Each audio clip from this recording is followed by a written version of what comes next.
Elszórakoztunk vele egy napot, mire kiszámolgattuk ezeket a mennyiségeket, hogy honnan mennyit veszünk ki, hova mennyit tudunk visszatölteni. Még azon is sakkoztunk, hogy lehet, hogy az épületen kéne egy kicsit magasabb szintre rakni azért, hogy ott helyileg tudjuk kezelni. 4-5 ezer forint köbméterének az elszállítása, és mondjuk egy 2 kocsis mély garást csinálunk, akkor alaphangon ilyen 200-300 köbmétert kéne kiszedni onnan. Ne lepődjünk meg, ha másfélszer annyit kell a végén fizetni, mert az a 200 köbméter, amit az építész kiszámol, az simán lehet 300 köbméter, amit elszállítunk.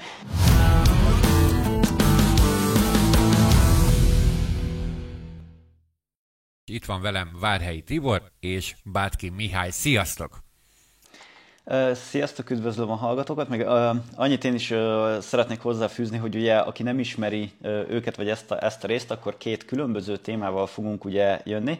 Most Mihályt mindjárt majd meghallgatjuk azzal kapcsolatban, hogy mégis ugye a kertészetről mit kell tudni, miért fontos, miért jó, és akár, hát ugye egy pár szót beszéltünk arról is, hogy akár még telekválasztásnál is szóba kerülhet, bár nem ez lesz a fő témánk. Viszont jövő héten pedig ugye a műfőekkel fogunk foglalkozni, és ugye az emberek fejében ez sokszor ellentétes lehet, és hát majd a harmadik adásból ki fog derülni, hogy ez nem biztos, hogy teljesen így van, de nem akarom azért lelőni a poén, viszont Misi, üdvözöllek én is téged, és légy szíves, egy pár szót mondjál magadról, cégedről, hogy mivel foglalkoztok, hogy egy kicsit jobban meg tudjanak ismerni a hallgatók is. Sziasztok, Bátki Misi vagyok, CityCare-től. Mi egy családi vállalkozás vagyunk, közepes méretű, arra specializálódtunk, hogy kerteket tervezünk, építünk, és utána mi is tartjuk fent őket, főleg Budapesten és a Balaton környékén.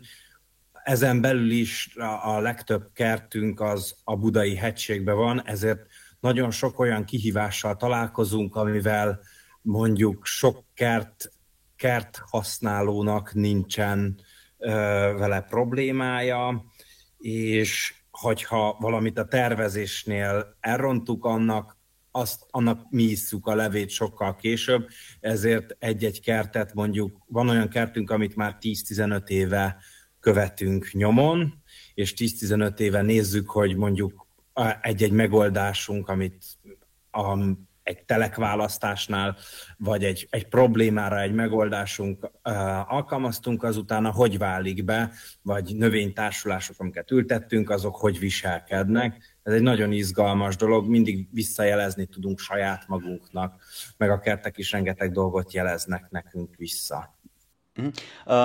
Szerintem kezdjük is el azzal, mert itt már mondtál érdekes dolgokat, hogy mondjuk a Budán dolgoztok. Nekünk is volt Budán projektünk. Itt azért láttunk esetenként olyan dolgokat, hogy például amikor a Millenárison dolgoztunk, amikor még annó zájéves koromban a táncszínházat építettük, hogy egyszer csak így egy nagyobb zápor után úgy elöntötte a Millenárisnak a parkolóját amúgy a víz, tehát hogy oda rendesen állt is bent a víz, de ugyanilyet láttunk nem olyan régen a Kolosi tér környékén, de én szintén a budai oldalon lakom, és itt akár csak alattunk is a Sashegyről, ahogy időnként megérkezik a komolyabb vízmennyiség, ezért tud meglepetést okozni. Egyik kérdés, hogy ezt hogy viselik a kertek, illetve ugye ide tartozik majd az a téma, ami azért így közel áll hozzám, vagy szeretek én ezzel foglalkozni, ez gyakorlatilag a klímaváltozással együtt járó dolgok. Itt ugye lehet hallani azért olyanokat, hogy ez nem egy olyan változás áll előttünk, hogy fú, akkor most a tél-nyár egyre melegebb lesz folyamatosan, hanem egyre inkább, vagy én legalábbis azt hallom az ilyen jellegű szakemberektől, hogy várhatóan le fog állni ugye a golfáramlat, és ebből kifolyólag amúgy a melegebb, szárazabb nyaraink lesznek, és állítólag hidegebb, de szárazabb teleink, és valahogy úgy prognosztizálják, hogy egy ilyen 10 éven belül várhatóan a 70-es évek téli időjárása lesz, egy kicsit kevesebb csapadékkal, meg egy kicsit hidegebb lesz, még egy ilyen 2-3 fokkal. Illetve hallottam olyat is, hogy várhatóan olyasmi lesz az időjárásunk körülbelül, mint Kazahsztánnak. Ez viszont ugye a kerti oldalt is befolyásolja. Nyilván én ezeket így hallottam, nem ellenőriztem a forrásokat, tehát nem tudom azért, hogy 100%-ig igaz, de ezt több forrásból is hallottam, hogy ebbe az irányba haladunk. Tehát, hogy inkább a szélsőségek kezdenek el megjelenni ugye az időjárásunkba, és hát én úgy gondolom, hogy ez a kertet is befolyásolni fogja. Igen. Hát a klímaváltozásban nem mennék bele nagyon, mert az szerintem egy teljesen külön téma, annak nem vagyok a szakértője. Azt aláírom, hogy az utóbbi években tulajdonképpen nem kellett megállni, szóval, hogy a kertépítés az egy szezonális szakma, most már 3 vagy 4 éve igazából szilveszter után, amikor lerakjuk a pezsgős poharat, 1-2 héten belül kint vagyunk a kertekben és dolgozunk. Nincs olyan, hogy meg kéne emiatt állni. Szóval ez biztosan van. Bocsánat, én úgy értem, hogy mondjuk a kert kialakítás szempontjából, vagy növényválasztás szempontjából ez befolyásol-e? Ami minket sokkal jobban érint, ugye az, hogy mondom, hogy nem tudom, hogy a klímaváltozás miatt, de hogy azért az biztos, hogy úgy megváltozott az időjárás, hogy hirtelen nagyon nagy mennyiségű csapadék zuhan le, és rengeteg olyan kertet vagy telket veszünk birtokba, ami előtte gyümölcsös volt, vagy netán erdő, vagy legelő, vagy egy mocsár. Szóval hogy olyan helyekre húzódik ki a város, ahol eddig a természet csinálta a dolgát, ha esett az eső, akkor egy mocsár megtelt vízzel, vagy az erdő rengeteg vizet megivott, vagy egy gyümölcsös is rengeteg vizet megivott. Most ehelyett ott fű van, házak, utak. Ugye ezt sokszor mondják, hogy a település fejlesztés az ezzel nem tud lépést tartani, hogy az infrastruktúrát fejlessze eléggé, a csatornarendszerek rosszak, nem elavultak, nem bővíthetők, amikor jön egy eső, akkor megtellik hirtelen, és nem tudja elvezetni. Van egy nagyon érdekes dolog például, hogy a 2. kerületben van az Ördögárok, az egy nagyon óriási horderejű és kapacitású vízelnyelésű folyó, ami egész évben csontszáraz, még a legnagyobb esőknél is, mert az esővíz nem jut el az árokig. És ott áll csontüresen, mert a csatornáknak kell elvinni ezt a kapacitást, és nem telik meg soha vízzel.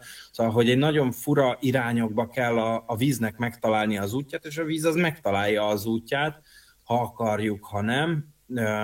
Azt is tapasztaljuk egyébként tényleg, hogy a nyarak azok baromi szárazak, és ez ugye az azt jelent, ez az év ez egy jó kis kivétel volt, mert most eddig a május ez egy baromi jó esős és ideális, kertész szempontból ideális valami volt, baromi nagyot is nőttek a növények, de ezekre nekünk mind reagálni kell.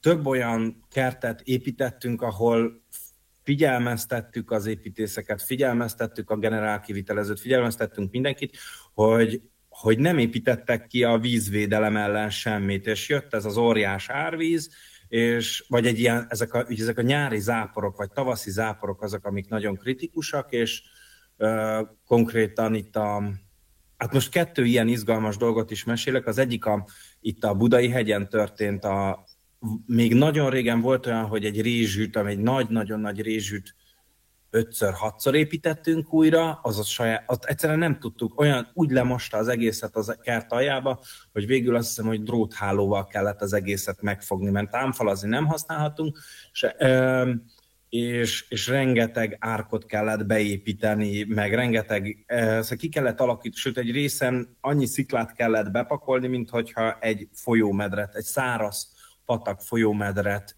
építettünk volna ki.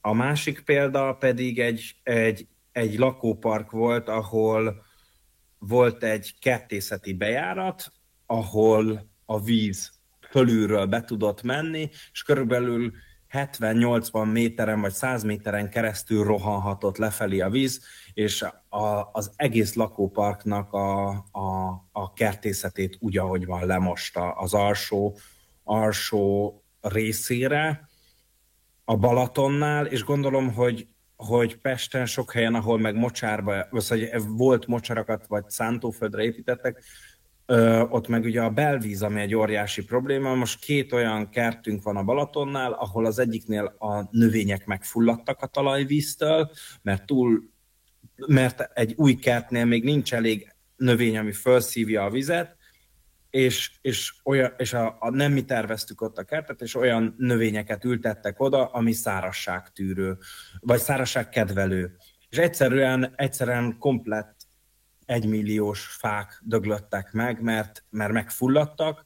A másik kertnél, a balatoni kertünknél pedig az történt, hogy a házat nem szigetelték alulról eléggé le, és a talajvíz feljött, az egész ház 1,5 méter magasságig beázott, és a kert is cuppog. Csak így hívjuk, hogy amikor kinyitjuk az öntöző rendszernek a aknáját, ami egy picit lejjebben van, az áll benne a víz.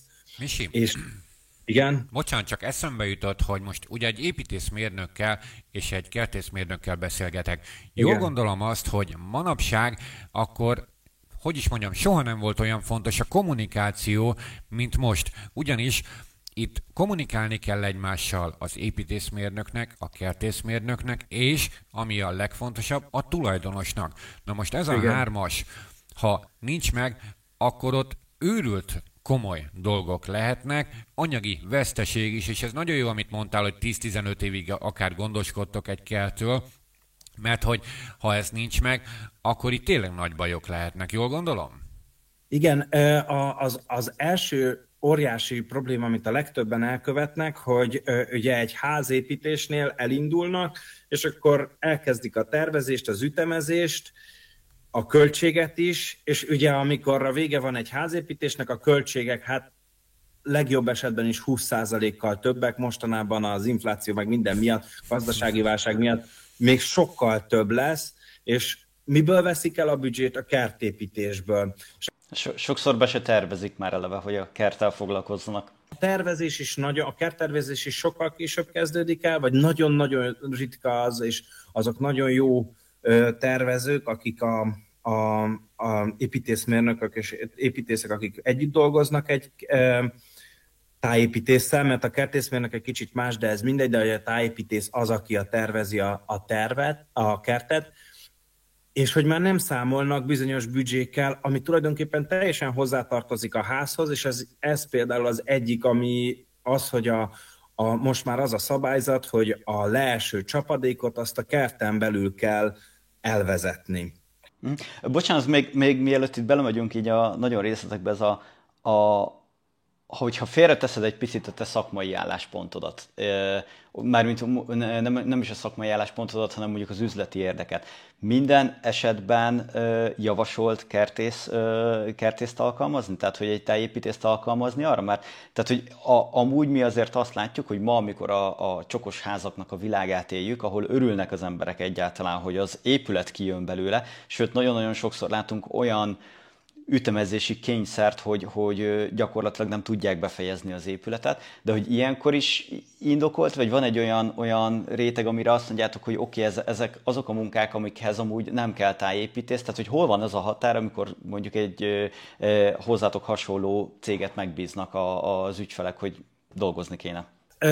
Szerintem ez igénynek a függése, de hogy egy-két dolog van, amit én azt mondanék, hogy tulajdonképpen nem is a mi dolgunk lenne, vagy pedig mindenkinek kötelezővé tennék, hogy és pont ide akartam kiukadni, hogy például az, hogy az esővíznek a gyűjtése, ez nem egy, és utána annak a szürke víznek a felhasználása, ez nem kéne, hogy a kertészethez tartozó szükséges rossz legyen, hanem ezt, hogyha betervezik azt a büdzsébe egy 10 köbméteres tartályt, aminek mondjuk a telepítése szivattyúval mindennel együtt 700 000 körül megállhat, egy jó pillanatban rakják be, akkor rengeteg problémát kiküzöbölnek, és egy-két ilyen dolog van, amit muszáj mindenkinek végig gondolni, tényleg, mert a házból már kijön, a ház már kiterjed a kertbe, és a kert meg néha fölmegy a tetőre. Szóval, hogy egyszerűen van egy közös munka, hogy a hőszivattyút hova rakjuk, amit muszáj végig gondolni. Az, hogy nagyon sokan ugye úgy gondolkoznak, hogy majd a parkolón keresztül járnak be, és tulajdonképpen az életterüket veszi el egy parkoló kocsi. Vagy az, hogy hova néz a terasz, vagy az, hogy milyen eredeti növényzet volt a telken, azt meg kell leóvni, mert mondjuk egy fának a kivágása, hogyha meg akarjuk fizetni, az 1 millió forint. És hogy egy újraültetés, szóval hogy muszáj mindent letarolni, szerintem egy szemlélet kell. És hogyha megvan egy építésznek a szemlélete, akkor egyáltalán nem, és nem kötelező. A másik meg, amit még én hozzátennék, hogy igen, vannak a csokos házak, és én is ismerem ezt az egész problémakört, sőt, én az összes társasházat ide sorolom. Nekünk van egy olyan programunk, aminek anyja, hogy évente egy kertet, egy társasházat, ezt egy pályázatban kiválasztunk, és rendbe rakjuk a kertjét, mert tudjuk, hogy a házaknak nincs arra kerete, hogy a környezetüket rendezzék. De ugye a környezet, szóval, hogy abban élünk, a kert, az majdnem egy olyan fontos élettér, hogyha mondjuk összehasonlítjuk egy konyhával, vagy nem egy fürdőszobával, amiben naponta fél órát, 2 órát törtünk, versus a kerttel, hogy ott mennyi időt töltünk a teraszon.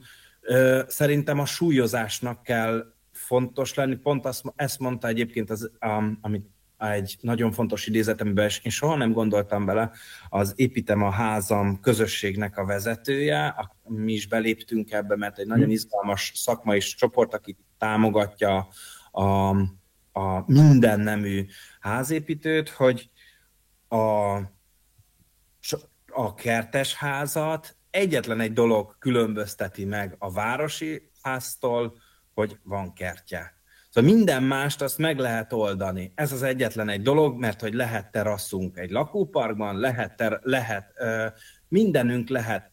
És mégis a kert egyszer csak ennek az egész őrületnek a végén, mert szerintem egy átlag ember életében a házépítés az egy őrület, mert az első házépítés az biztos, hogy a végére a kert az egy szükséges rossz lesz, és már elfogy az energia, a teremtő erő, pedig azért költöztek oda, hogy ott kint játszon a gyerek, hogy kiülhessen oda pihenni, hogy a barátokkal kint megihassa a fröccsét, szóval, hogy mert ott nyugalom van, mert van kert, mert a kert a szabadságnak a jele. Bocsánat, még egy picit vissza szeretnék kérdezni. Elmondtál egy szakszót, amit szerintem tök jó lenne tisztázni, mert ha mögött lehet akár több is, mint amit így elsőre ki lehet venni. Ugye mondtad, hogy ezt az esővizet összegyűjtitek, és gyakorlatilag ezt a szürke vizet lehet hasznosítani. Nekem tapasztalatom, hogy amikor ilyenről beszélünk, az ügyfelekkel nem tudják, mi ez a szürke víz, és azt sem, hogy mi mindenre lehet használni. Erről egy pár szót tudsz mondani? Jó, hát ez most egy kicsit ez a szürke víz, ez a részemről is egy összemosás volt, mert a szürke víz az azt jelenti, hogy Németországban, meg ahol a fejlettebb infrastruktúráknál, meg én is voltam olyan már családi háznál, ahol kiépítette egy sima családi háznál a megrendelő ezt. Bocsánat, tisztázzuk akkor először azt, hogy mi az a szürke víz? Igen, hogy a zuhanyzónak a vizét, a mosogatónak a vizét egy szűrőrendszeren keresztül, és a esővizet egy szűrőrendszeren keresztül tárolják, és aztán azt újra felhasználják, ahol lehet. Ennek ugye az egyik felhasználási módja a kertnek az öntözése, de pont ugyanolyan felhasználása lehet mondjuk a WC-nek a lehúzása. Szóval, hogy több dologra föl lehet ezt használni, ezzel ugye sokkal kevésbé terheljük a csatornahálózatot, illetve nagyon sok vizet megtartunk a telken belül, ami egy óriási érték. És tényleg ebben igazad van, hogy most már a víz az egy nagyon nagy kincs, mert hogyha kertünk van, akkor most már locsoló öntözőrendszer nélkül nagyon kockázatos füvet tartani, mert 2-3 hónap van, amikor szalma sárgára ég a fű. És hogyha mondjuk van valahol egy tárolónk, akkor csökkenthetjük azt a víz, szóval hosszú távra fektetünk be ebben, és csökkenthetjük, és a szürke vízt, azt erre lehet például használni, hogy a kertet öntözzük vele. Másra is használható, még ugye a kertet mondtad, meg a WC-t, illetve, bocsánat, még ide ide szerintem egy olyan témát nyitnék most, ami kicsit ez is így a közművekhez tartozik, hogy nagyon sok helyen nincs más lehetőség alkalmazni, de egyre népszerűbbek ezek az ökológiai szennyvíz tisztítók. Ugye azt is egy tisztítás után elvileg utána ott abból keletkezik valamilyen tisztított víz. Ti ezt is a szürke víz közé soroljátok, tehát ennek a vizét is azt mondjátok, hogy mondjuk föl lehet használni akár WC lehúzásra, illetve majd a gépészeti oldalról erről én beszélek egy pár szót, mert amúgy mi azt látjuk, hogy nem mindig éri ezt meg amúgy gazdasági oldalról kiépíteni. Illetve a másik kérdés, és ebbe futottunk már bele mi is projektünkön, hogy amúgy a bio szennyvíztisztító által kezelt vizet, amúgy például gyökérzónás öntözésre valójában föl lehet-e használni, mert ugye ezt mondják a cégek, hogy ezt lehet alkalmazni, de hogy ez a valóság, vagy ez inkább egy ilyen, ahogy én szoktam mondani, marketing vonat, hogy megpróbálják ezzel eladni a terméket? Hát őszinte leszek, hogy ilyen vizet mi még nem használtunk föl soha. Találkoztam már ezzel a bio, szóval hogy a szennyvíz részével találkoztam már ilyen házzal, de ott is ez egy kényszermegoldás volt, és nem akarták, hogy rákössük az öntözőrendszert, és mi sem. Szóval ez a tudásom, ez nekem hiányzik, hogy ezzel hogy lehet dolgozni. Én kifejezem, most még azért lehet, hogyha 1-2 év múlva beszélünk, akkor már erről is fogok tudni mondani valamit, de eddig én leginkább az esővíznek az újrahasznosítását. Viszont akkor az esővíz az nem szürke víz. Igen, meg a hogy hívjáknak, szóval egy ház volt, ahol volt olyan, hogy a ketté volt választva a rendszer, és nem a szennyvizet, hanem az ilyen zuhanyzás utáni vizet, meg a mosogatóvizet, azt már használtuk fel. De akkor ilyen téren, tehát az esővíz, az, amit összegyűjtünk mondjuk egy tárolóba, az akkor nem szürke víz. Tehát, hogyha én mondjuk mind a kettőt akarnék, akkor azt külön is javasoljátok gyűjteni például. Hát a bioszűrős rendszert, mondom, abban én nem akarok belemenni, mert abban nem is akarok véleményt. Nem bioszűrős, most a szürke víz, tehát hogy amit mondjuk zuhanyzásból marad vissza vízünk, amit mondtál, hogy mondjuk ide. Az simán használható. De azt locsolásra is, tehát hogy abban mondjuk azért kerülhet vegyszer, nem? Hát, hogyha egy megfelelő szűrőrendszeren megy keresztül, akkor annál a kertnél, ahol ezt használtuk, ott teljesen jól működött. Csak ezt tudom mondani. Biztos, hogyha most itt egy kémikussal, vagy egy Greenpeace-es fickóval kéne erről beszélnem, akkor alul maradnék, mert én csak azt láttam, hogy a növény jól érzi magát, vagy nem. Szóval ilyen kicsit ilyen józan paraszti ésszel tudok ehhez a dologhoz hozzáállni. A szakmai részébe ennek még nem folytam bele, mondom, olyan ritkán találkozunk, leginkább az esővíz, amit használunk. És azt akarom. Egy picit abban az irányba szeretnék most még elmenni, meg ez így érdekel az a része is, ugye mondtad, hogy mondjuk az ördögároknál milyen a talaj vízelnyelő képessége. Mi például most építkeztünk Pilisborosjenőn, ott ugye ilyen kis celi agyag van, és hát gyakorlatilag ami leesik eső, az sehova nem megy el. Tehát, hogy ilyen nagyon-nagyon különböznek ezek a talajviszonyok, hogy mondjuk nálatok növényválasztás tekintetében ezek számítanak-e, illetve hogyha mondjuk, és egy kicsit most hazabeszélek, és a saját témámat is előhozom, hogy ha mondjuk valaki telket vásárol, ezek a paraméterek amúgy mennyire lehetnek problémásak. Tehát, hogy érdemes-e esetleg már kertészeti szempontból is vizsgálni mondjuk úgy a telkeket, hogy én mondjuk kitalálom, hogy én meg akarok venni egy panorámás domboldali házat, és én kitalálom mondjuk, hogy oda mediterrán növényeket akarok telepíteni.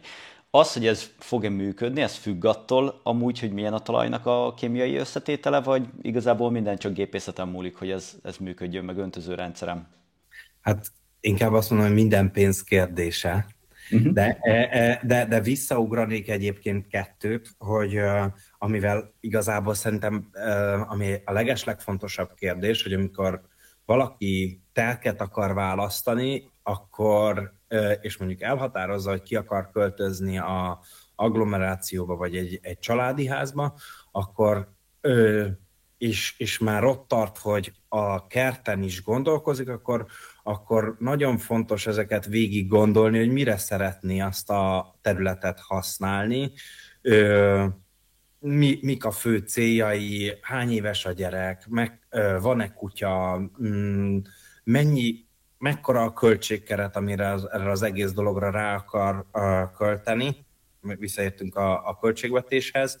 Szerintem ezt elég fontos beárazni, és erre is egy példát akarok mondani, amit kérdeztél, hogy megfelelő telekválasztás. Dolgoztunk Ürömön egy olyan területen, ahol régen egy agyagbánya volt, vagy valamilyen bánya volt, és fogták, és egyszerűen úgy növelték a telkek méretét, hogy a hegybe még jobban beástak, és így a teleknek a végében, vagy nem is igazából úgy volt, hogy volt a ház kb. Ekkora, volt előtte egy ilyen pici fűterület, és aztán egy ilyen rohadt meredek, várjunk, hogy mutatom. Ezt most a rádióhallgatók nem fogják látni, úgyhogy egy kicsit. Akkor azt mondom, hogy egy ilyen, hát egy bőven, úgy, ahogy letámasztunk egy létrát, olyan meredek telek, aminek a tetején volt egy másik ház. Az egyik dolog, ami történt, hogy a másik háznak a Flóra kosár támfala, ez egy olyan támfal, amit ilyen lyukas kő elemekből raknak össze, amit földdel kell föltölteni, és aztán növényekkel beültetni, és ha megfelelően be van ültetve növényekkel, akkor megfogja a támfalat. De az első időszakban ez egy nagyon nagy kockázat, mert önmagában nem áll, nincs tartása ennek, mert a növény gyökérzete fogja ezt az egészet, mint sziklaszilárdan. És az egyik probléma az volt, hogy a felső házakból a flórakosarak megcsúsztak, és a másik probléma az volt, hogy mi meg jó hiszeműen elültettünk rengeteg növényt, úgyhogy egy óriási ültetőgödröt ástunk a növényeknek, és ebbe az agyagbányába megtöltöttük jó minőségű földdel, beleraktuk a növényt, kialakítottunk pici teraszokat, és amikor jött az eső, akkor ezek az agyagos medencék megteltek vízzel. És megint az történt, hogy a létre meredekségű rézsűben megfulladtak a növényeink, és 3-4-szer kellett újra ültetni, és nem jött eredménnyel, vagy nem volt sikeres az a projektünk, az egy nettó veszteség lett, mert ezek között a körülmények között nagyon nehéz volt ezt megcsinálni. Szóval a növény, és akkor utána kifejezetten célzottan elkezdtünk utána nézni, hogy melyikek azok a növények, amik ezt az agyagos talajt ezt jól bírják, ugye az agyagnak az a tulajdonsága, hogy téglakeménységű le tud száradni, hogyha nincs eső, ha meg van eső, akkor meg mint egy szivacs olyan lesz, és rettenetesen sok ideig meg tudja tartani a vizet. Mi most már azt ajánljuk, vagy hogy ahol például szerencsére most már a növényválasztás választék óriási, a nemesítők nagyon sokat foglalkoznak ezzel, hogy rengeteg fajtát nemesítsenek, rengeteg fajta választék legyen, és hogyha egy jó fajta a faiskolába megy be az ember, akkor azt mondja, hogy jó napot kívánok, szeretnék egy olyan kertbe növényt, ahol nincs öntözőrendszerem, árnyék van, és szárazság.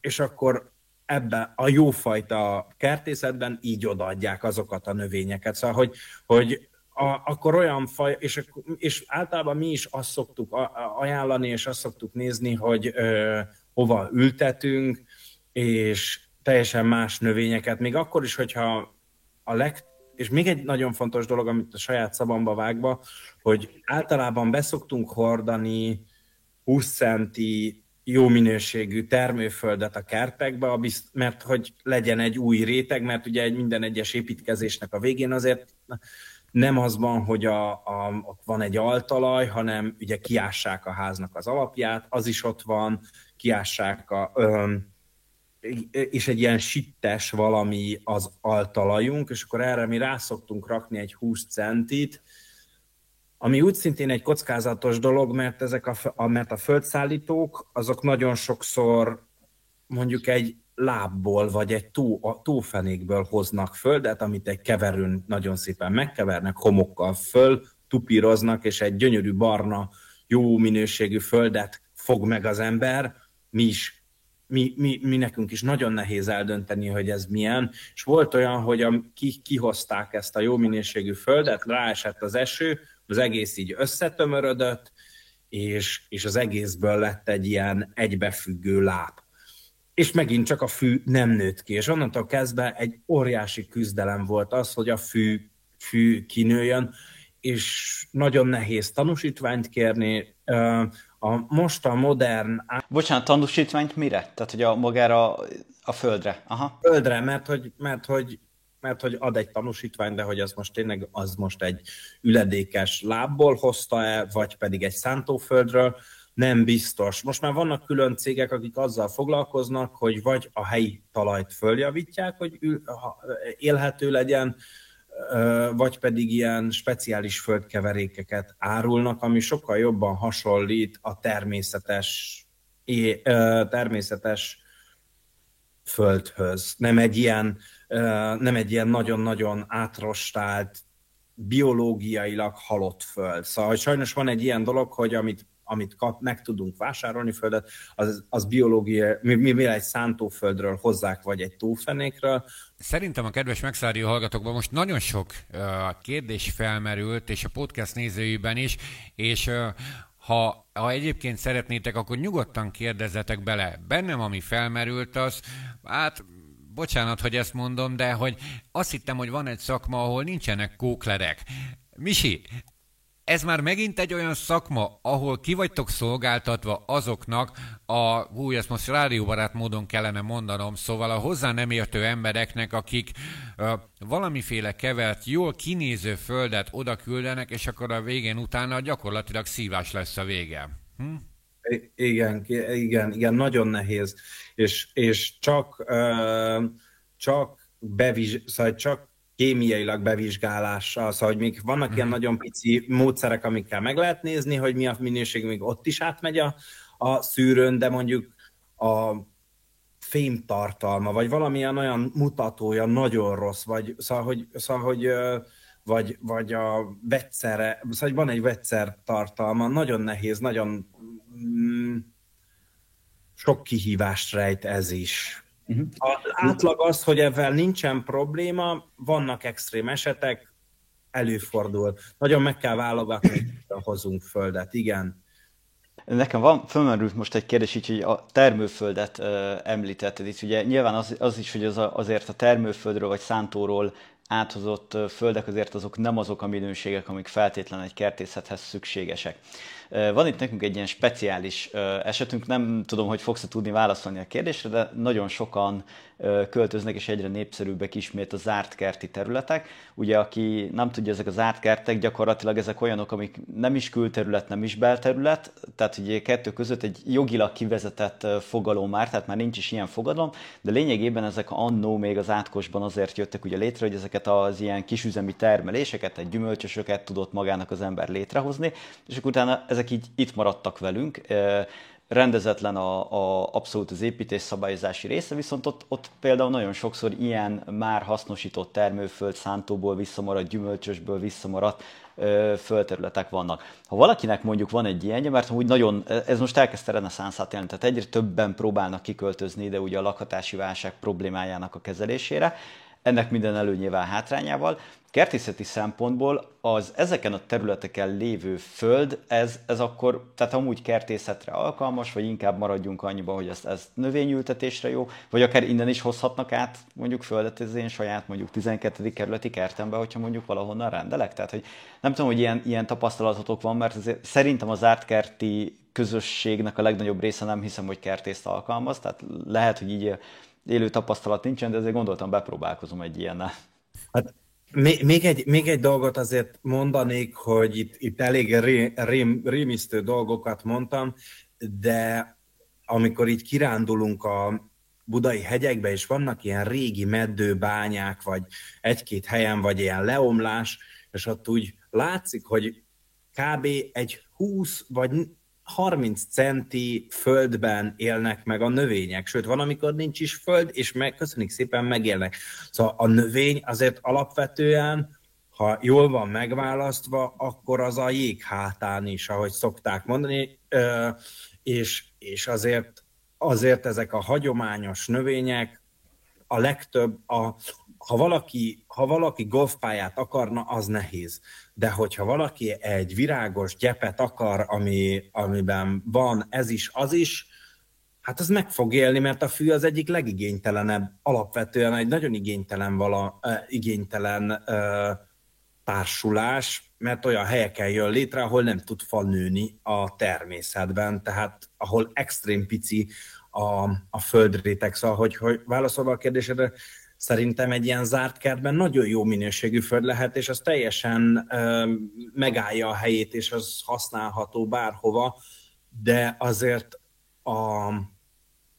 amikor így vásárolunk földet, azt vagy ugye szántóföldről hozzák, vagy mondjuk egy ipari területről, ahol elkezdik a beruházást, és akkor előtte felszedik a földet, és azt értékesítik. Szóval, mi is csináltunk ilyet. Igen, és ez egyébként egy nagyon jó dolog. Még egy dolog, amit hozzá akarok tenni, hogy amikor mondjuk telket vásárolunk, és elképzeljük, hogy mi ott egy mély garást fogunk építeni, ugye a egyik óriási költsége a házépítésnek, amikor földet kell elszállítani, vagy sittet.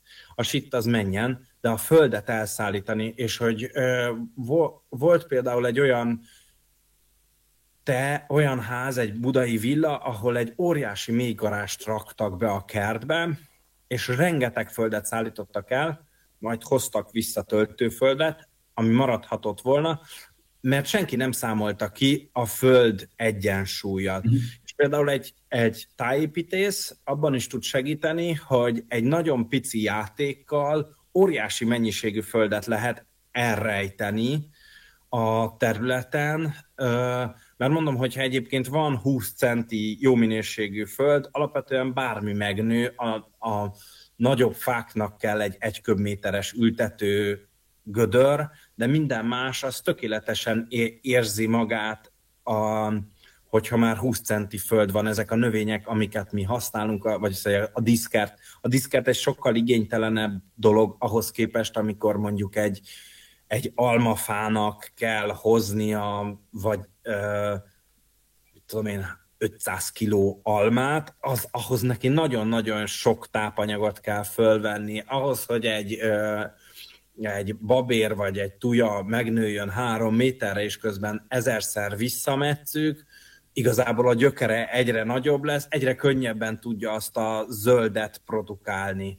Ezért, hogyha nem mondjuk egy lápi talajt használunk, akkor már a növény azt mondja, hogy köszönöm szépen, jól érzem magam. Amúgy érdekes ez a földmennyiség dolog, most kezdünk egy építkezést Biatorbányon, és ott pont ezzel küzdünk, hogy egy domboldalas épület, nincsen olyan pincénk, de nagyon sok földet kell kiszedni az épület méretéhez képest, hogy ez hová tegyük azt a körülbelül ilyen 350 köbméternyi földet, úgyhogy ha véletlen valakinek töltőföld kell, és Biatorbányról hallgat minket, jelentkezzen. De mi például azért hát elszórakoztunk vele egy napot, mire kiszámolgattuk ezeket a mennyiségeket, hogy honnan mennyit veszünk ki, hova mennyit tudunk visszatölteni, és ugye megpróbáltuk úgy, tehát hogy mi még azon is sakkoztunk, hogy lehet, hogy az épületen kéne egy kicsit följebb emelni, tehát hogy magasabb szintre rakni azért, hogy ott helyileg tudjuk kezelni. Mert ugye a másik oldalról, meg amikor kérünk árajánlatot vállalkozótól, hogy mennyiért szállítják el a földet, akkor ők, hát az élelmes földmunkás ilyenkor azt csinálja, hogy ő tőlem pénzt kér azért, hogy tőlem elvigye a szállítási díjon felül, és máshova ezt eladja, méghozzá úgy adja el, hogy ő kifizetteti velem az elszállítási költséget, mármint úgymond a lerakóhelyi díjat, kifizetteti velem a szállítási költséget, majd ugyanezt kifizetteti a másik oldalra, csak ott meg eladja. Tehát, hogy ő egy fogáson kétszer tud keresni. Tehát a jó földmunkás igazából ebből is meg tud élni.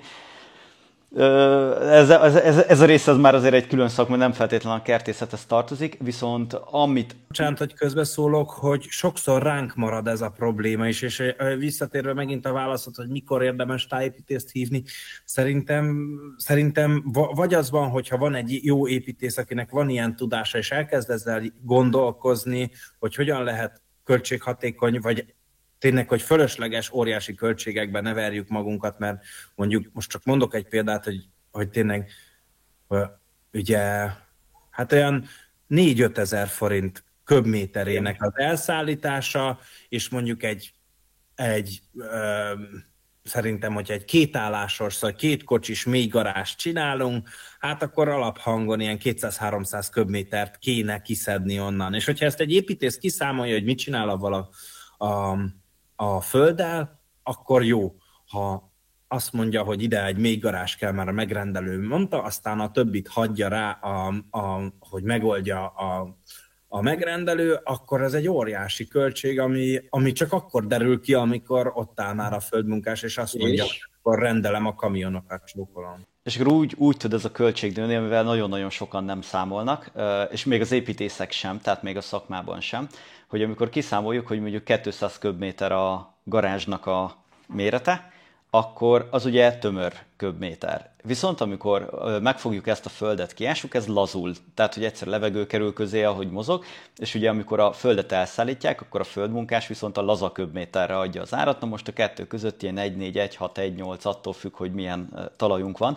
Tehát, hogy ne lepődjünk meg, ha másfélszer annyit kell a végén fizetni, mert az a 200 köbméter, amit az építész kiszámol, az abból simán lehet 300 köbméter, amit elszállítunk. És ebbe azért van egy nagyon nagy differencia. És még egy apróság, ami szerintem ide tartozik, hogy mielőtt bárki azt kezdi el tervezgetni, hogy na akkor itt most métereket töltök a kertemre, ezt viszont az OTÉK most még amíg októberig megvan, de valószínűleg az ilyen szabályokat meg fogják tartani. Ez szabályozza, hogy elvileg saját telken sem lehet 1 méternél nagyobb feltöltést úgymond engedély nélkül. Tehát, hogyha valaki ennél nagyobbat akar, akkor egyrészt támfalat, hogyha építünk, jó eséllyel az is engedélyes lesz, illetve ugye ezeknek a földfeltöltéseknek is van egy limite, és hogyha nagyobb terepalakítást akarunk, akkor az építési engedélybe ezt is bele kell foglalni, mint munkarészt. Tehát, hogy az építési engedély nem feltétlen csak a házról szól, így ilyen téren.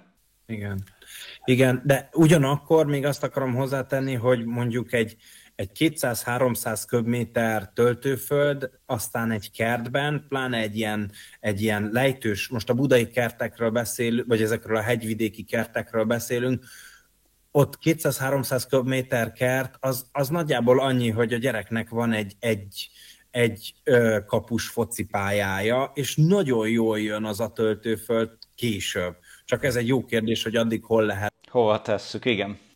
És hogy nekünk ebben van egy ilyen nagy professzionalitásunk, hogy volt olyan kert, ahol tényleg, ahogy szokták mondani, hogy gatyamadzagon lehetett csak lecsúszni, mert olyan meredek volt, nem tudtuk, amikor kitisztítottuk a telket, nem tudtuk kihordani a levágott fát, mert az ágdaráló nem tudott lemenni, annyira, meg kocsi nem tudott lemenni, és akkor hát ilyen rengeteg pici támfallal úgy elrejtettük ezeket a különbségeket, hogy a támfal sem volt soha 1 méternél magasabb, rengeteg növénykazettát hoztunk létre, lett egy külön felső élettér, lett egy középső, ahol a medence volt. Az izgalom az volt, hogy a felső élettérből egy föld alatti vízicsúszda csúszott át a medencébe, és volt egy alsó élettér, ami egy óriási focipálya, és ezt senki nem gondolta volna, az építés sem, ő ad egy ilyen csúszdát. És a másik oldalon meg volt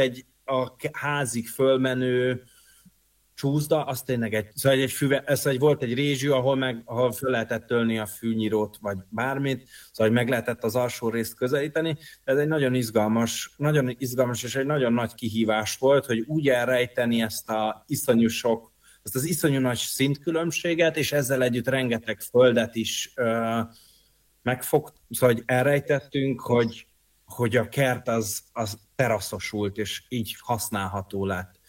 Szerintem ez is még egy nagyon-nagyon fontos dolog, hogy tényleg, hogyha egy kert jól meg van tervezve, akkor időarányosan rengeteg időt teltünk kint, hogyha jó érzés kint lenni, ha szeretünk kint lenni, mert sokan mondják, hogy olyan kertet szeretnék, amivel keveset kell foglalkozni. Egyébként ezt is lehet teljesíteni, de alapvetően azért, hogyha valaki ráérez ennek az ízére, a szeretetére, azt hiszem az egyetlen olyan szakma, vagy egyetlen olyan hobbi, ahol teremteni lehet.